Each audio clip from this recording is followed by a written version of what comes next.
Hello my dear friends, ഇത് നോക്കിയേ. ഇത് ഞങ്ങൾ റംസാൻ മാസത്തിൽ വെക്കുന്ന ഒരു സ്പെഷ്യൽ സംഭവമാണ്. ജീരക കഞ്ഞി എന്ന് പറയും. കണ്ട, നല്ല അടിപൊളി സാധനമാണ് ജീരക കഞ്ഞി. ഞങ്ങൾ റംസാൻ മാസത്തിൽ ഞങ്ങൾ ചില ദിവസങ്ങളിൽ രാത്രി വെച്ച് കഴിക്കും ജീരക കഞ്ഞി. ചെറുപയർ തോരൻ, അച്ചാറ്, പപ്പടം. ഇതൊരു പാത്രത്തിലോട്ട് ഇങ്ങനെ ഇട്ടിട്ട് കുറച്ച് ജീരക കഞ്ഞി പാത്രത്തിലേക്ക് ഒഴിച്ചിട്ട് ഒരു പപ്പടം ഇങ്ങനെ ഇട്ട് പൊടിക്കും. എന്നിട്ട് ഇച്ചിരി അച്ചാറ് ഇങ്ങനെ ഇടും.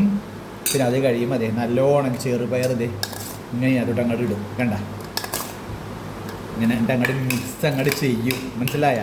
എൻ്റെ കോരി കുടിക്കാൻ എന്ത് ടേസ്റ്റാണെന്നറിയാമോ? എല്ലാ മുസ്ലിംസിൻ്റെ വീട്ടിലുണ്ടാക്കുന്ന ഒരു സംഭവമുണ്ട്, ജീരകക്കഞ്ഞി.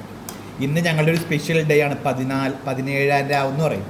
അപ്പോൾ ആ രാവിൻ്റെ ഒരു സ്പെഷ്യൽ ഡേ ആണ്. അന്ന് എല്ലാം അതും ഉണ്ടാക്കും. ഞാൻ കുടിക്കട്ടെ കേട്ടോ.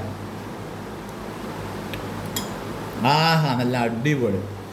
അപ്പം എല്ലാവരും ഇതൊക്കെ ഒന്ന് ട്രൈ ചെയ്ത് നോക്കുക കേട്ടോ. വീണ്ടും ഒരു വീഡിയോ ആയിട്ട് കാണാം. അതുവരേക്കും bye bye bye bye bye.